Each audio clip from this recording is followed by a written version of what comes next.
Visiting a loved one who has dementia, it can feel really uncertain, can it? You might be worried about what you're going to say, or what to do, or if they'll even know who you are. It can be just a lot. But today, we're going to break down some simple, essential rules to help make those visits more meaningful and comforting for absolutely everyone involved. All right, let's jump right in. And this, right here, this is the core idea you've got to hold on to. Dementia changes so many things, but that fundamental human need for connection, it's still there. Your presence, your warmth, that relationship, it still gets through. The goal isn't to quiz their memory, it's really just to connect with their heart. So that's the big question, isn't it? Look, it's not about having a perfect visit, it's about having a positive one. And the great news is there are real, practical things you can do that make a huge difference. Let's start with a little prep work, because honestly, just like anything important in life, a little bit of planning before you even walk through that door can completely change the vibe of the visit and really set everyone up for success. The main goal with all of these steps is pretty simple. Avoid overwhelming your loved one. Too many people talking at once can just be confusing. Try to aim for the time of day when they're usually at their best. For a lot of people, that's maybe late morning or early afternoon.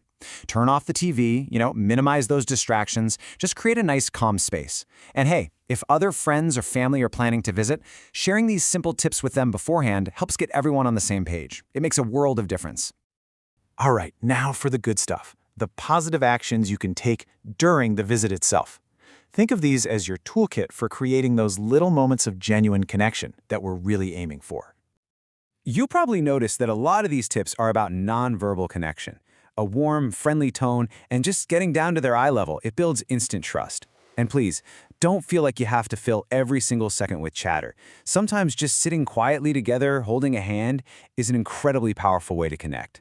Following their lead is so important. If they're not feeling chatty, that is perfectly okay. Maybe flipping through an old photo album or listening to some of their favorite music is exactly what's needed that day. This one, introducing yourself every single time, might be one of the kindest things you can do, even if you're pretty sure they know who you are.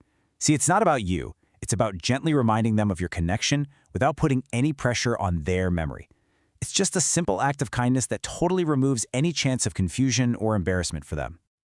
When it comes to conversation, simplicity is absolutely your best friend.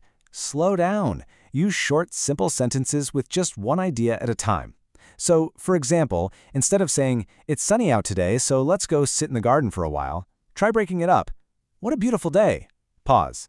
"The sunshine is nice, isn't it?" See? That gives their brain a little more time to process. And asking open-ended questions like, "Tell me about your daughter," that invites them to share without the pressure of having to find a correct answer. This is where the real magic can happen. If they express a feeling, sadness or anger or fear, just validate it. Say something like, "Wow, that sounds really frustrating," or "I can see why you'd feel sad about that." And here's a big one. Don't argue with their reality. If they believe they need to go to work, just go with it. Ask them about their job. And remember, long-term memory often stays intact longer, so sharing stories from way back when can be a beautiful way to connect. Okay, so we've covered the do's, now let's talk about the don'ts. And look, this isn't about being perfect or scolding anybody. This is just about helping you sidestep a few common triggers that can cause frustration or sadness for you and for them. This is the #1 pitfall. Seriously, asking, "Do you remember?" puts them on the spot. It feels like a test that they know they might fail, and that can lead to anger or shame or just embarrassment. Instead, just give them the information freely and lovingly, like we talked about earlier. It is such a simple switch, but it changes absolutely everything. These are all about preserving dignity. If they say something that's incorrect, just let it go. Arguing isn't going to help anyone. Always show them respect. They are an adult, not a child. If they happen to say something hurtful, please try to remember that it's the disease talking, and it's usually driven by confusion or fear. And finally, always include them. Never, ever talk about them as if they aren't right there in the room with you. And this brings us right back to where we started, doesn't it? In the end, it all comes down to this. You have to let go of the pressure to have a normal or a perfect visit. The goal has shifted. It's not about catching up on current events anymore. It's about being present, sharing your warmth, and creating a simple moment of connection. That's the win. That's all that matters. So, as we wrap up, I want to leave you with this question. Just think about a simple, happy memory from the distant past. Maybe a family vacation, a funny story from when you were a kid, or even just the smell of a favorite food cooking. Having one positive story ready to share is a beautiful, easy way to put what we've talked about into practice and to create that wonderful moment of connection on your very next visit.